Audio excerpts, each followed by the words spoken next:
MFA Writers. I'm Jared McCormick, and I'm so happy to have you here. The podcast, believe it or not, just recently crossed the 100 episode mark. So I wanted to take a second to say thank you to everyone who has listened and continues to listen. This podcast has always been about building community, and I feel so lucky to have gotten to know so many great writers, and just as lucky to have heard from so many kind listeners over the last few years. Nothing makes me happier than when a listener reaches out to tell us what the podcast has meant to them, and I just wanted to make sure you all know what you mean to me, so thank you so much. You can find MFA Writers on Instagram and Twitter, as well as mfawriters.com. We love to hear from listeners, so feel free to shoot us a direct message on one of those platforms, or an email at mfawriterspodcast@gmail.com. And if you have a minute to rate or review the show, the best place to do that is on Apple Podcasts. Doing so will help boost our podcast as we try to boost these amazing writers. Also, if you or someone you know would like to be a guest on the show, you can apply at mfawriters.com. On that same website, you can also click the support button to support us financially, if it's within your means. Or you can do so by going directly to buymeacoffee.com/MFAWriters.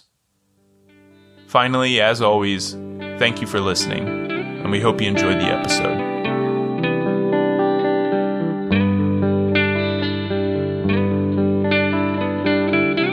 Welcome to MFA Writers, the podcast where we talk to creative writing MFA students about their program, their process, and a piece they're working on. I'm your host, Jared McCormick. Today I'm with Max Delsohn. Max is a third-year MFA candidate in fiction at Syracuse University. His writing appears in McSweeney's Quarterly Concern, Vice, Joyland, The Rumpus, Passages North, Nat Brute, and the essay anthology Critical Hits, Writers Playing Video Games, edited by J. Robert Lennon and Carmen Maria Machado, among other places.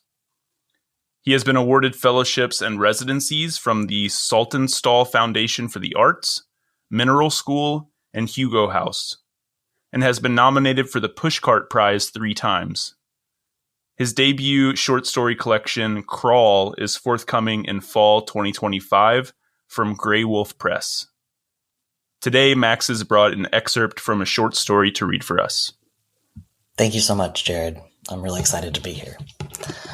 I am going to read the beginning of a short story that will be in my collection, Crawl. The story is called Moon Over Denny Blaine.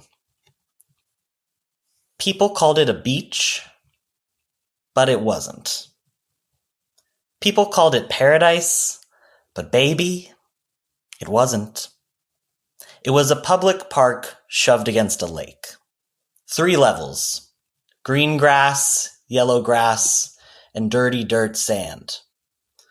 Most people sat on the yellow grass because there wasn't much space on the sand. If you wanted to sit on the sand, you'd have to claim a spot in the morning. And most of us were showing up after morning shifts or before night shifts. Most of us were descending on the so-called beach at 3 p.m. and not a minute sooner. It wasn't the kind of place you rushed to, Denny Blaine. To the left of the concrete stairs on the yellow grass by the bush with the wasp's nest, that was our spot. To the left of that was the bush without the wasp's nest, where people would pee sometimes, although we usually just peed in the water. It was a talked about thing, peeing in the water. The city wouldn't give us a porta potty, even though the real beaches had them. We suspected this was the fault of the mansions on either side of the park. Once someone called the cops on us for swimming too close to their, quote, backyard. And another time, I saw a woman with mean, bird-like features snarl at us from an upstairs window. The cops showed up that time, too. We didn't assume it coincidence. Denny Blaine was functionally a nude beach. There are no laws against being naked in the city of Seattle. You just can't indecently expose yourself, make it sexual, and the only beachgoers you could accuse of that were the old straight guys who showed up, The ones who walked around with semis and struck up conversations with topless femmes who tried to hide their faces in their copies of Pleasure Activism or The Argonauts. Before those straight guys started showing up, the beach was affectionately referred to as Daikiki. Only a few of us still called it that.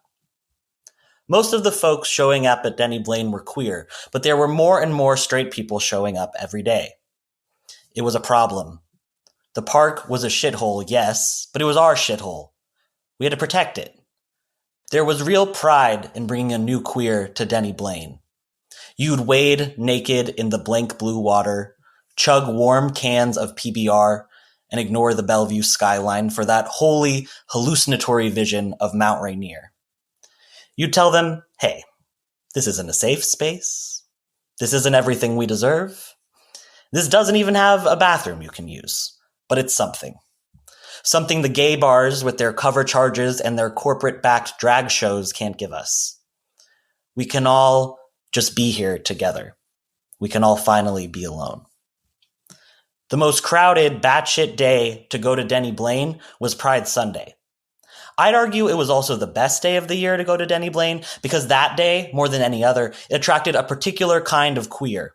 A queer with zero interest in attending the sponsored festivities at the Seattle Center. A queer who was probably hungover and half asleep from dancing at Slip till 6 a.m. A queer who cared enough to do something in proper spirit of the holiday. Who wanted to be with their people in spite of the straight, the rich, and the cops. It was one such Pride Sunday when Denny Blaine Park met its full potential, by which I mean it was one such Pride Sunday that we drove the breeders out. There were only 3 of us in my old Subaru that day, Mikey and me up front, his new girlfriend Christine in the back. It had only been a month, but Christine and Mike had spent near every day together since he'd gone into Joe Bar, written his number on a receipt, and pushed it into her hands. She's gonna make an honest man out of me, Mikey said after they fucked for the first time.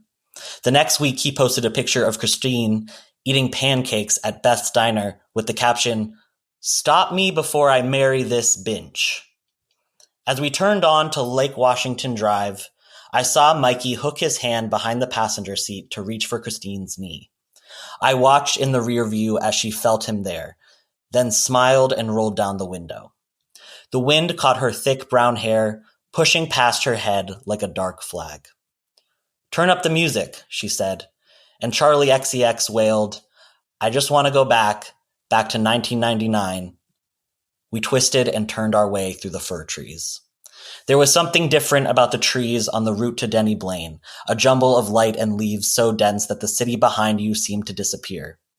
Joggers and bikers merged onto the sidewalk through brief gaps in the forest, and strange wooden stairs twisted up through the surrounding hills. The getting to Denny Blaine was part of the Denny Blaine experience. That extreme descent through the trees was a psychological reset, meant to strip away the concerns of the heterosexist world we all suffered through to make a buck, where King Bezos and his government cronies struck down joy wherever they found it, where pleasure was scarce and sanctuary was scarcer. But for one day at Denny Blaine, we could build a new world. Fantastic, Max. Thank you so much for sharing that and for being here. Oh, thank you so much, Jared. I'm so incredibly psyched. I'm a longtime listener of the pod, so fantastic, really excited. Even better. Well, I'm super excited to talk to you. I love this piece. I'm super excited for your collection that's coming out in 2025, fall 2025. Congratulations, I think is in order. Thank you so much. Yeah, it still feels really surreal, but I'm just over the moon excited. Yeah, no pun intended. Yeah. Sorry. All right. So that piece you read from today is set in Seattle, which isn't particularly surprising since you spent about 10 years living there before moving out east for your MFA.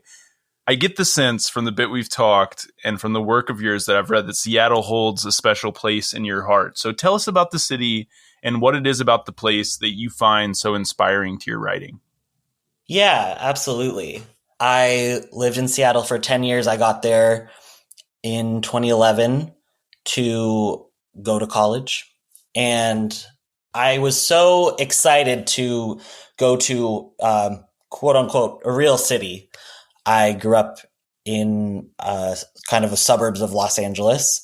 And I had gone to an all-girls Catholic school, actually, which as at the time, out as like a Jewish lesbian, that was a challenging thing. And so when I got to Seattle, I just had pinned so many sort of dreams and aspirations onto the city in terms of like, this is going to be like queer utopia. And all the things socially that I couldn't get when I was living in Thousand Oaks, when I was at Catholic school. Seattle is going to deliver that for me. And in a lot of ways it did. I was out as a lesbian through college, and then I came out as trans towards the end of my college experience. Shortly after that, I met Gabby, who I would later marry, and we're still together. It's been about, 5 or 6 years now. So many wonderful things and so many wonderful friends are there. And with Denny Blaine, it's a real place. Of course, this beloved sort of queer gathering space. With writing that story, I wrote that story. It was one of the first stories I wrote for the collection. And I was really just trying to sort of preserve the like beautiful memories I had at Denny Blaine. And I was missing it so much, and I wanted to be back there. But as I continued to write about Seattle, I was able to start exploring some of the things that had felt disappointing about Seattle, and sort of the ways that, in all my 18-year-old idealism, was hoping that the city itself could deliver for me in terms of, some kind of like ideal in terms of politics, community, dating, all these kinds of things that I think the collection is kind of trying to grapple with. What was I disappointed about that seems at all reasonable and makes sense, and what is sort of a product of this sort of idealist, unreasonable expectation for just living in a city to deliver the kind of life that I wanted to lead. I was curious about the idea of like mining your own experience for fiction, because these stories are fiction, but you lived in Seattle. The book is based in the 2010s, which is around the time you were living there.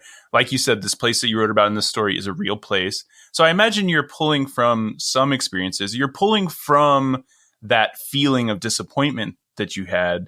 I'm curious about your process and how you pick and choose what to use from your actual lived experience for your fiction, and where you draw a line, and how that changes throughout the process of writing a story.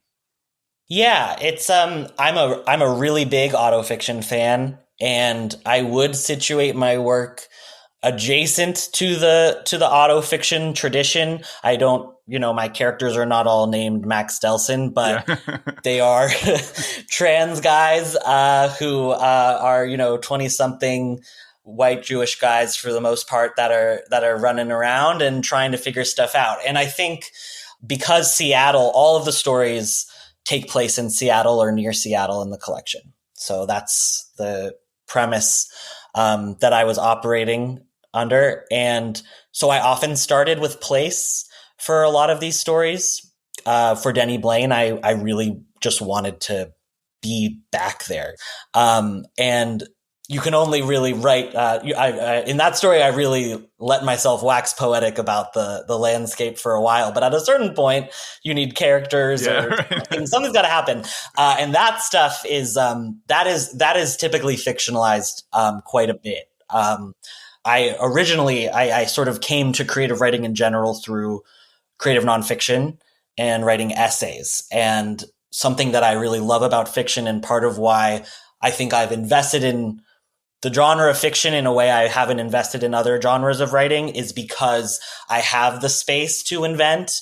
Because at a certain point, I just found writing about exactly what happened to me super boring and sort of limiting in what I wanted to say. And it's something it's sort of strange. I felt like through fiction, I was able to say something truer with fiction, that the limitations of creative nonfiction, where you're writing about exactly what happened, actually kind of limit sort of this, I don't know, more amorphous sort of truth that I'm chasing after, I guess. Yeah. Another thing I wanted to talk to you about is your process, because before the interview, you told me that your writing process is very pleasure forward. And I'm curious to hear you talk about that and what you do to put yourself in the headspace to really enjoy the writing process.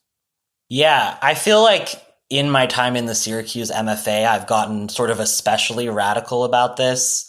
In my first year of the MFA, I tried to write a novel that was I had sort of a workhorse mentality. And that works for a lot of people. And it works for a lot of people that I'm friends with and really respect as writers.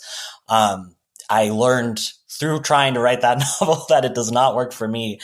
And, I like to write every day, and I like to be working. And I think there were just like all these things that I was telling myself that like I had all this like sort of self-esteem work I did as part of having all this time and space and support in the MFA of like, you do like working on something when you're excited about something.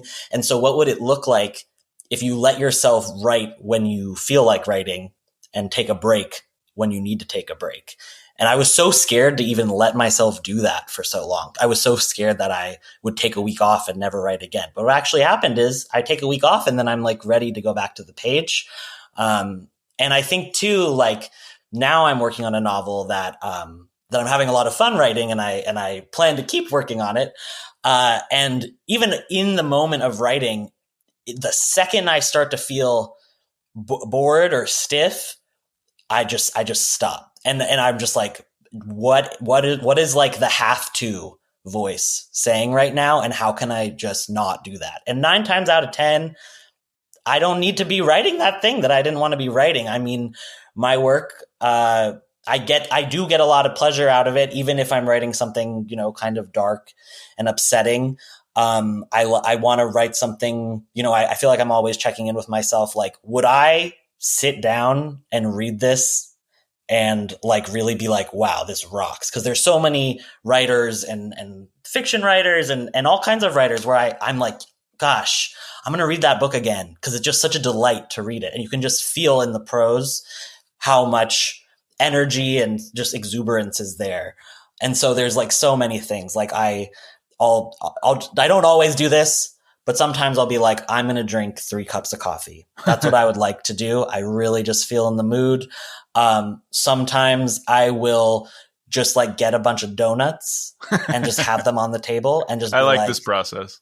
Yeah. And it's like, it's silly. And I try to keep it silly and keep it light. That's another thing that like I've really had to like sort of work through, as I grow as a writer, is just like, with stuff like the donuts and the coffee and everything, I realize that it's a very cliche thing, but my inner critical voice is so incredibly loud, even on a first draft. And it's something that I know logically, like this is actually not helpful when you're trying to have a perfect draft. I'm not the type of writer that needs to go like sentence by sentence, but because I do care about style and musicality and stuff, it's hard for me to remember that, to tolerate the messiness of the first draft. Right. Because I'm so attached to being able to be like, oh, look at my story that's like entertaining and interesting, but also like on the level of the line is really, really tight and sort of has that musical quality. So you're saying bringing in these things like coffee, donuts, things that make you excited to write, those make that voice in your head less critical when drafting? Yeah, I feel like it's hard to take yourself too overly seriously if you've got a stack of donuts on the table, or if you're like, I am going to indulge myself. Usually I try to limit myself to 1 cup of coffee, but I make something I got really good at in the pandemic is I make really good pour over coffee, and I do all this really complicated stuff. So it's really quite difficult for me to limit myself. So I'm like 3 cups of coffee is deep. I'm caffeinated as all get out. And it's like, it's fine. Just keep writing the scene. You're having a great time. You'll worry about all the cleaning up style stuff later on. And so then when you get to revision, are you like, no coffee, no donuts, critical voice, come here?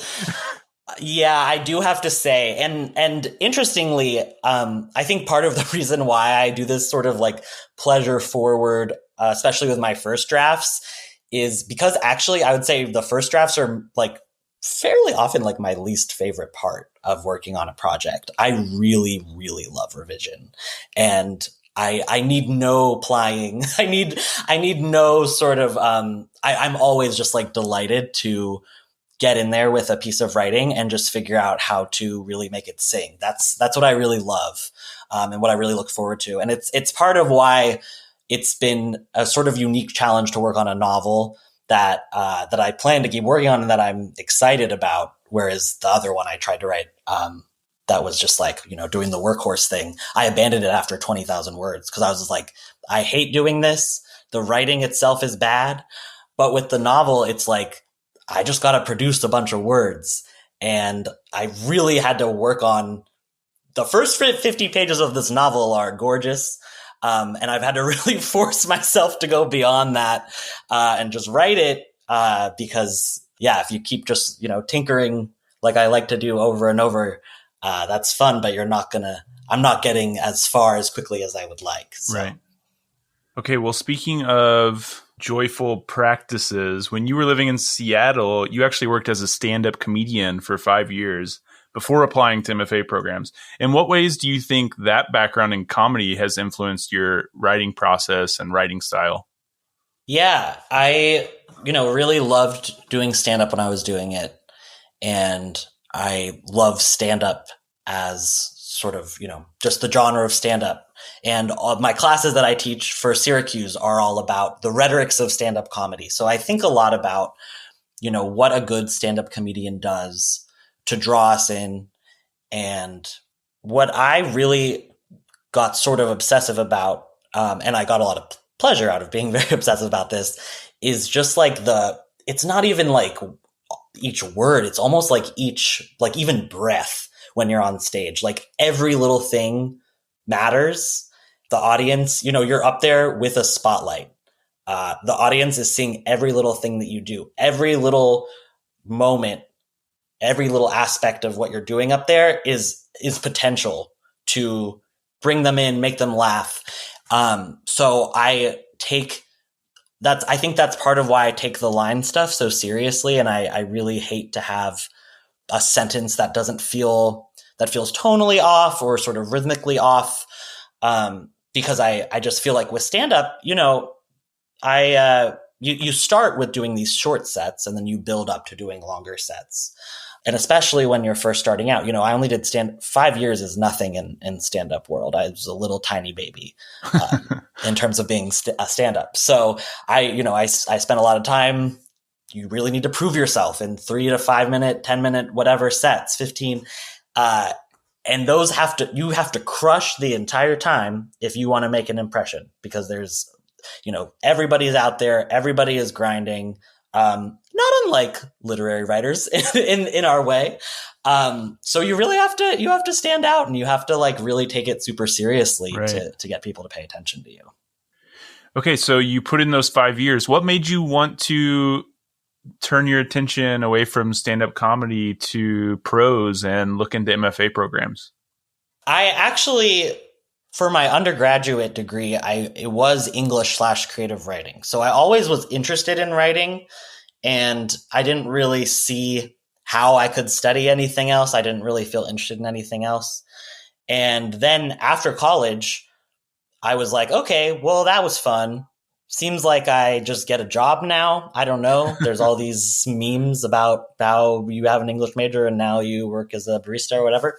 So I did a bunch of, minimum wage work for, about 5 years until I went to the MFA. And I did a reading, a literary reading, and I wrote like a very short essay, and I read it at this bar. And someone came up to me and was like, have you considered doing stand-up? Like, this is and the piece was like, looking back, it just like me doing stand-up kind of like, it wasn't, I'm not sure I would call it a literary piece looking back. But I was like, wow, that's cool. I've always enjoyed stand-up, and I've always thought it was really cool. So I think just a person being like, you could do this, was enough to kind of get me on stage. And I think I did have like sort of a natural knack for it to a certain extent. And I had some friends who sort of started doing it around the same time as me. And it was a lot of fun. I think, there were several things. Right before I quit, I was starting to do festivals, which with stand-up festivals, you travel to different cities and you perform, and usually you're there to like network with the other comics. Usually there's like a headliner that's pretty famous. I did a festival in Boise that Maria Bamford was the headliner, for example. But there's also bookers and stuff. So like people who work at Comedy Central, The Tonight Show, shows in New York that are hard to get on. And I started doing, I had a summer where I did a few of those. And I was really like around these other people who were like mostly living in New York City, who were like doing like way more festivals than I was doing, who were, you know, getting the attention of the bookers. I was like much too much of a baby to have any business talking to them at that point. And I just sort of like realized, I remember walking around Minneapolis. I was doing the festival 10,000 Laughs, which is a really like hard to, it's a great festival. It's difficult to get into. And I was shocked that I even got into it. And I was walking around before my midnight show, just being like, I don't think I want to do this long term. And I think like a couple of the reasons why, as I look back, I'm very outgoing and friendly, but I'm ultimately an introvert and I need a bunch of time alone every day. And I also really am, now I always write in the mornings and I'm sharpest in the mornings, and I don't really like to stay out late anymore. I've had some great late nights, but with stand up, you have to be out every night. And another part of it is my wife, Gabby, is a elementary school teacher and works 9 to 5. So I very rarely saw her when I was doing stand up, and she would come to some of the shows, but some of the shows, not every stand up show is a smashing success. And it's going to a bad stand up show is tough on even the most supportive of partners. And then the other thing that I realized, and this was probably the more crucial thing that sort of indicated to me that I should should try to apply to MFAs at least, is I really loved writing jokes. Like that was what I loved to do. Like I loved just like tinkering with a joke. You know, you go on stage, you try it. Okay, that kind of hit. I'll go on stage in an hour at a different show and I'll change one word and I'll see if that works. Like I love that aspect, but I actually really kind of hated crowd work and riffing. Yeah. And I had like these friends who are amazing comedians, like so good, and they just liked that. And I realized like I was kind of white knuckling through like just being up there without a plan. And I was like, oh, like what if I just pursued writing, where and with literary stuff, you bring the paper up and you can just read off the paper. You don't have to just suddenly start making small talk if your story isn't doing well. I mean, maybe more people should do that, but like that's not really so when I realized that, when I was able to isolate that, what I loved is the writing of the jokes and not so much like the being up there and going out every night and the nightlife aspect. I was like, I want to be home with my partner and our weird dogs and just like mostly be alone in a room, like working on stuff. And that was when I was like, okay, I do think I'm going to try to do the MFA thing. And I'm very glad that it worked out. Yeah. Well, before applying to and attending the MFA program at Syracuse, you actually spent a year at another MFA program. And I'm curious to hear you talk about the experience of changing programs, because I think for many people, it doesn't even cross their mind that that's an option. So what would you say you learned from that experience, and what advice do you have for listeners who may be considering a change? I don't know that you have to do it the way that I did it necessarily. I didn't tell anyone at my program at the time that I was applying out, which was very busy. Trying to do an MFA and applying again for programs is it's a lot of work. And I think I probably could have talked to the faculty at my previous program. Like I actually think it seemed like a bigger deal in my head. This is a thing that people do, absolutely. And I was very forthcoming. I'm trying to even remember. I think it must have been my statement of purpose to Syracuse. I said that I was already at a program, and that didn't, hurt my chances as far as I know. That didn't, that was never something that was really discussed in a meaningful way. When I got the call that I got into Syracuse, my professor, Dana Spioto, was like, "You're at his program right now, right?"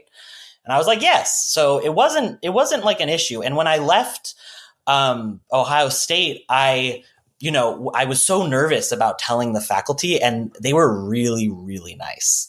And totally supportive. Part of it for me was I went to Ohio State to study creative nonfiction. And I sort of had this realization that what I really wanted to do was write fiction. I took a fiction workshop at Ohio State and loved it.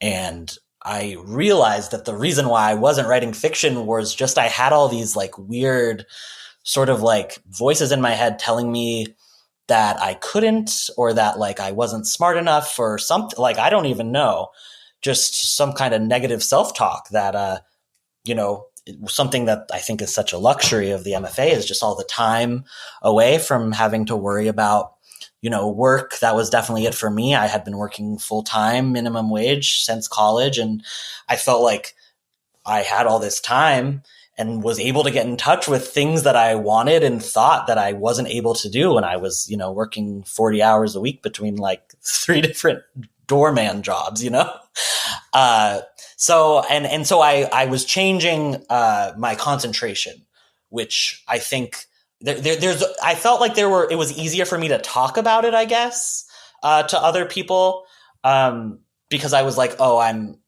going to go to this other school for fiction because I came to Ohio State because I was excited about working with these particular nonfiction professors specifically, and the fiction faculty at Ohio State is amazing.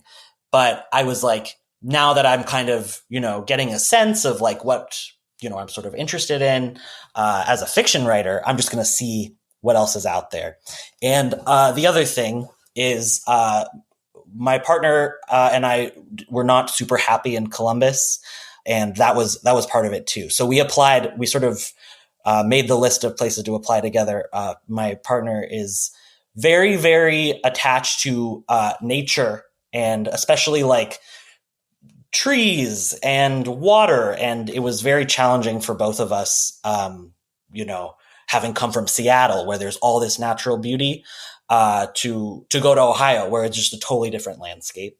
And so when I got into Syracuse, that first summer we were there was just, we came in the summer before my program started, and we were just like immediately like kayaking, just like hiking in the deep woods of where I'm not even that into that stuff, but it was like after being in Ohio and not having it and taking it for granted in Seattle, it was so yeah, like the location was a big part of it too. Well, let's talk about Syracuse a bit. The MFA program there, it's a 3-year fully funded program with tracks in fiction and poetry. They accept 6 students in fiction and 6 students in poetry each year. So it's a pretty selective program. You told me before the interview that you have very strong opinions about how best to approach one's time in an MFA program. Having come from another program and getting the chance to start over, so to speak, at Syracuse, what was your approach, and what advice do you have for listeners on this? Yeah, totally. I mean, I feel like it's the worst now that I'm a third year. I'm just constantly like doling out. We had some new admits come last week, and I was like, oh, this is my time. I'm just going to be the old man in the corner giving MFA advice. I think something that I was just telling an admit last week, in fact, but it's something that I've told people often who are thinking of applying to an MFA is, I think, perhaps you're not in the place to have a very clear sort of thing that you want to get out of the MFA. But I think as much as possible, if you can kind of articulate to yourself what you're hoping to get out of the MFA, and that doesn't have to be, there's not like one thing, for every person. It's different for everybody. But I do think, trying to identify, and maybe it's an amorphous thing. Maybe it's like, I want more writing community. Maybe it's something really concrete. Like, I want this particular agent, and I want this agent to sign me on this date in history. Like whatever it is, I really think it's key to identify that and then sort of go into a MFA program a little bit defensively, a little bit like, I'm going to protect this time. I think there's so many ways that programs and also like moving to a new place and just, sort of the heady rush of, being like, oh, I'm a real writer. And that's how it felt for me. I was like, this is my big validating thing, is getting into this program. I think it's really easy to sort of get distracted. And, you're also part of a university. So there's, people like, hey, do you want to do this thing? Do you want to come to this thing? And just like, you don't have to be like ridiculously militant or anything, but just think about like, is this something that I actually want to do? First and foremost, and then, sort of like secondarily, like, is this kind of serving what I'm hoping to accomplish here? Something that was really important to me was like, I need to make sure that like I am in a good space when I wake up in the morning. I don't want to be like out super late, like hungover when I used to drink or whatever. I really want to protect those morning hours. And, similarly for Lit Mag stuff, Salt Hill is lovely, and the people who run it are lovely, and I was part of it for a little while, but I knew I didn't want to take too big of a role, because that was not where my interests lie. There are several people in my program who are really passionate about Lit Mags and working as an editor and sort of that whole sort of community and industry. And I think it's really important to know that about yourself. So when somebody's like, hey, do you want to take this role on at the Lit Mag? You can be like, yes, I really care, because I really care about this. Or like, no, this isn't something I really want to put energy towards, because that's not really what I'm interested in, rather than just being like, sure, why not? Because I think that sometimes when people sort of just are like, yeah, I guess, that can sometimes be, I think, where people feel a little bit regretful that they weren't clear on why they signed up for something. So going into your time at Syracuse, it sounds like you were careful not to like overextend yourself. Maybe you can talk a little bit about what it was like protecting that time, but then also creating that community and creating those relationships with people in the program. Yeah, totally. I mean, it was really, I love a party, and I go to a lot of parties for the MFA, and I like to think I make a pretty good showing at these. I also, since I've been in the program, I've hosted a gay movie night, which is just a monthly movie night at my house where the queer students in the program are invited, and we watch a movie that is either has gay stuff in it or you have a gay relationship to it. So really whatever. But so I'm really big on community. And I think I think I knew, part of the benefit of, I was actually, of the six of us in my fiction cohort, I'm the oldest. And I think like, I feel really aware of that. And so I think about it a lot. And I think one of the benefits of being a little older is that I kind of know that I am the type of person who will just go overboard with the community stuff and just like overschedule myself. And it's part of like with stand up, I was going out every night and then, trying to work full time. I was just exhausted. So I really like when someone asked me to do something, I really just like full body scan, like, how do you feel right now? Did you go out last night? Is there going to be food there? Like these kinds of things. And I think it's because I am a person who I'm very eager to make connections.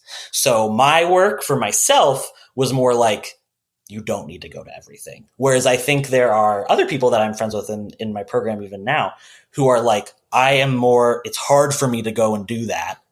And so I feel like often challenging themselves to go to X event or hang out with X group.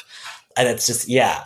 So I think, really like the morning hours and also just like not, sort of knee jerk saying yes to every party, even though I kind of want to. Yeah. Because I'm just like, that sounds fun and like, more fun than going to bed early.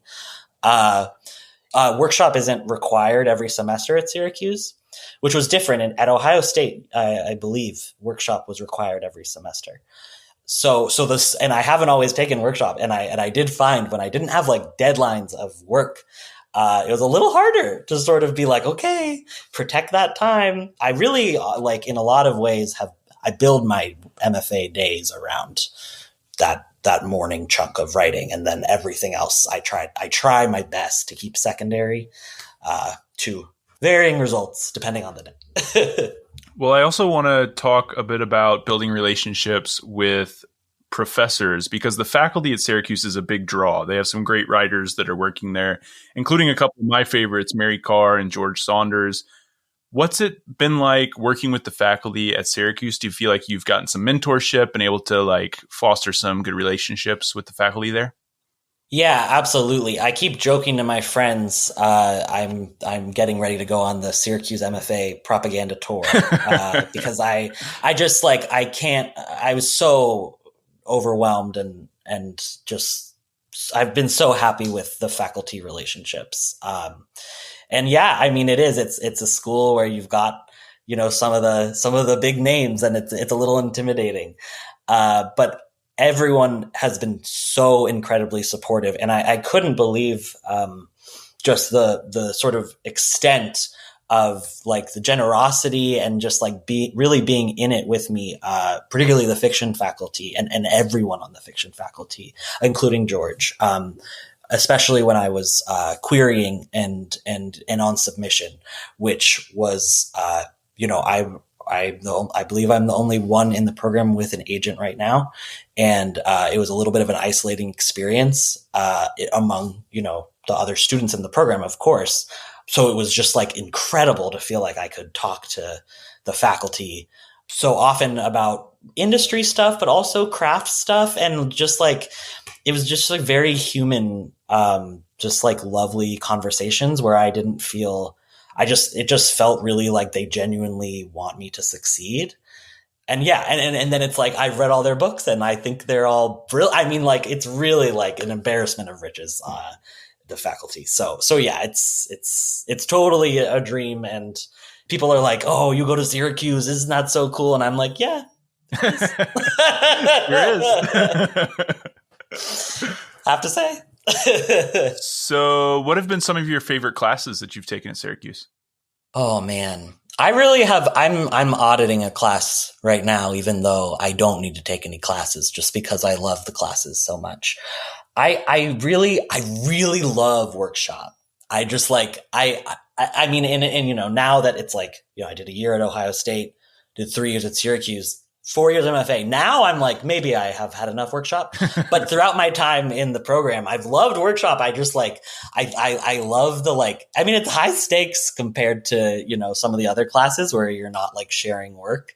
And I think it makes, I mean, I've just like, there's been so many workshop submissions, in my time at Syracuse that have just like blown me away. Like I really think like a lot of times it's just like people are really taking workshops seriously.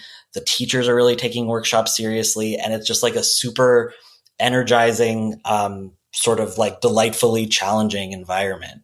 And then, the forms classes are also amazing. I've read so many of what are now my favorite books that I had not read. I had never read, for example, Milkman by Anna Burns, which is a Grey Wolf book.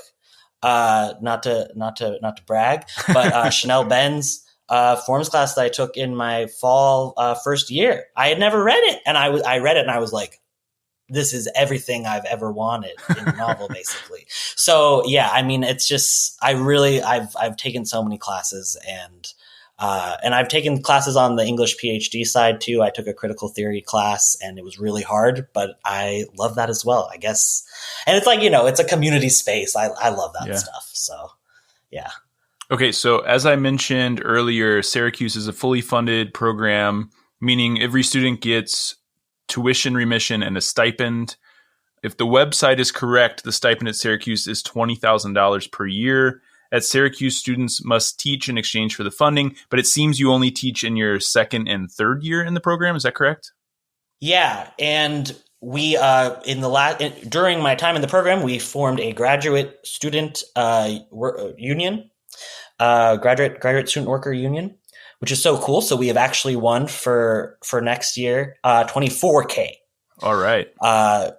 Which was a long bargaining process. And yeah, the union is so cool, and I'm so excited that came together. So yes, $24K. tuition remission. You do not have to teach in your first year. It's a fellowship year. I took 4 classes in fall, and then I think I took 3 in the spring. And I took 1 PhD class in each of those. So I was very busy. That's your first year? That's all my first year, yeah. And it's fairly common to take 4 classes in your fall first year. Not everybody does it, but 4 classes it's a lot. Intense. You're doing, so the way that the Syracuse program does a workshop is you have your cohort workshop, which is just you and the 5 other people that have been admitted for your year in your genre. You do that every fall, just the 6 of you and one of the faculty. And then spring, you do open workshop, which is just anyone can take it in any year, in any genre. In the second year, you teach comp, basically. So fall, you teach 2 sections of 105. And then in the spring, you teach 1 section of 205, which is sort of like 105 is like very, very sort of like academic writing 101, very early sort of like, what do you notice, kind of like basic like visual analysis type stuff. And then 205 is sort of like similar, but it's a little bit more based on academic research. And so there's a little bit, I found there was like a little bit more planning and stuff that you have to do for 205, which I think is why they give you 2 sections of 105 in the fall. It felt a little bit more manageable to plan for those. And then third year is when you get to teach in the English department. So you do 1 section of something in the English department each semester. So I did fiction. I did fiction workshop this past fall for my third year. And then right now I'm teaching a class called Living Writers, which is it's based around our Visiting Writers series. So we have the undergrads read the book of whatever writer is coming to do their reading and talk. And we just sort of talk about it, and the assignments are based on that. And you felt like that workload was pretty manageable. It sounds like they've staggered it in a way where you have like, there's just 1 semester in which you're teaching 2 classes. Otherwise it's in the second and third year, 1 class per semester. So it's a lighter workload than some programs, but that felt pretty manageable to you. Yeah, it really did. I mean, I had never taught before. My wife is an elementary school teacher and she's really passionate about it, but I didn't know if I would like it. I was really nervous about it, actually. And now I'm totally teacher pilled. I'm like, I love teaching. I hope to, teach creative writing going forward for a long time. I just like, I get so much out of it, and it's just like a very joyful experience.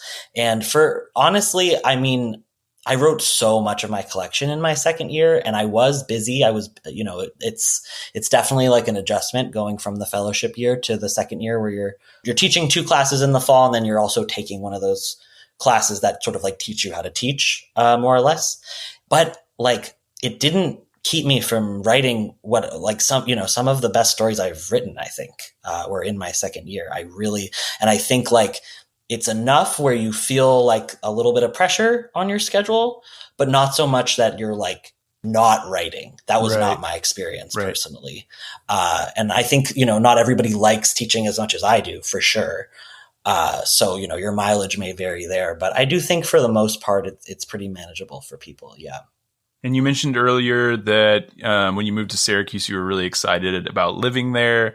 I'm curious to hear anything else you want to tell us about living in Syracuse. And also, I'm curious just to hear whether you feel like that $24,000 a year is like sufficient to live comfortably in Syracuse. Yeah. I mean, when I came into the program, I believe the stipend was $17,500. So it's been this is a big jump from when I started.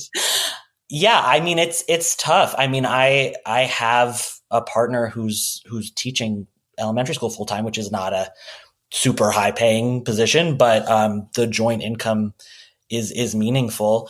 I think not everybody works in the summer and or part-time during the year, but several people do.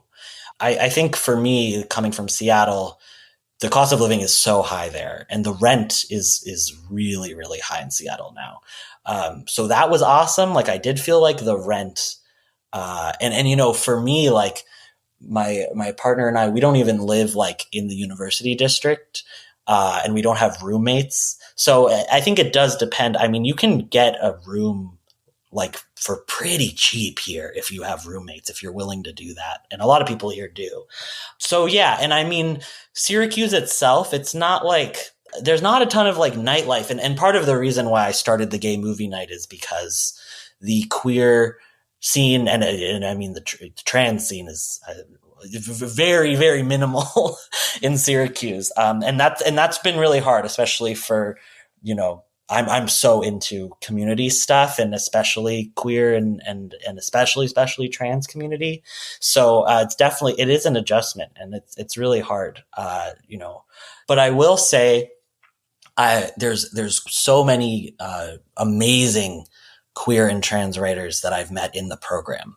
Again, it feels like an embarrassment of riches, just like these incredible writers that I just like cannot wait to, publish their first stories, because I just really think they're brilliant. And so it's nice that I feel like at least in the program, there definitely is, some queer and trans writers who are holding it down with me.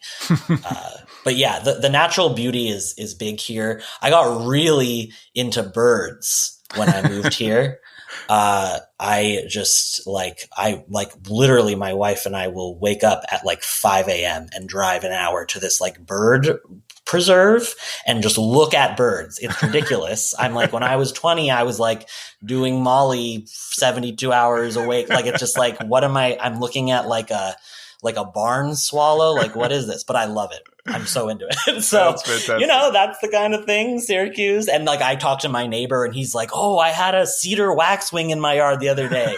And he's like 90 years old. And I'm like, oh my God, Matt, that's so cool. Like, I saw red-winged blackbird today. Like, so it's like, the last thing I'll say that I really, really love about Syracuse is the pace of life is so much slower. And I just like didn't even really, that's like not a thing I had ever thought about until I had like come to an MFA program. And in Ohio, it was really different because it was 2020 and everything was remote. So it was hard to sort of tell what the pace was. Like, I was just like in my house, on the computer in a new place. So it for me, like having that extra time and not worrying about commuting or going to everybody's art shows or comedy shows or readings like every night. Like, that's just not the way that Syracuse culture works. And it's like really, for me, was like very restorative and generative ultimately for me as a writer. So I really value that about my time here for sure. And I imagine it makes it a little easier to protect that writing time you were talking about.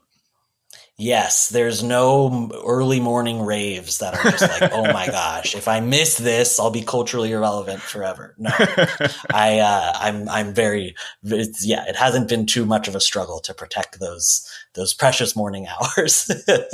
Well, Max, this has been awesome. So much fun talking to you. Before you go, I want to ask you one last question. What is one way in which the MFA experience has been different, for better or for worse, from your expectations when applying? Oh gosh. I mean, it's a little corny maybe. I just like sort of assumed that I like had no business like applying to MFAs for so long. So when I actually did and when I got into Syracuse, I was just like, oh my gosh, like I'm so scared. Like I was scared. Like I was like, I'm out of my depth. I'm going to be like, and it's exciting to feel like, oh, everyone's going to be like, so much smarter than me. And often that's been true. And like, I was so intimidated by the professors and all how accomplished they are in these books that I've loved and just have like done so much for me. And just like for the most part, people are just like lovely and like ready to connect and really just like, the faculty they're just like super down to earth and are ready to be like, I am a teacher. I am here to help you. Let me share my wealth of information and my resources. And I'm going to help you sort of succeed. And people in workshop, they read your story and they really have like, they wrote like a page single spaced of like how to make it better. And it's just like really brilliant, really generous feedback. And it was just kind of beyond my wildest dreams to just like have that sort of sustained, rigorous attention on my work. And I really think the ways that I've improved because of the Syracuse program are just like impossible to even begin to put language to. So yeah, just, I guess in short, I didn't realize it would be so awesome. Not to be like the propaganda tour, but it was the best. It's been the best. Well, I'm really glad to hear that. I'm really glad you've had a good experience, and I'm really glad you took some time to stop by and talk to me, because this has been a lot of fun. Listeners should be on the lookout for your debut collection, Crawl, which comes out in fall 2025 from Grey Wolf Press. Again, thanks so much for coming by. Oh, thank you so much, Jared. This was just like, the pleasure is all mine. Thank you so much.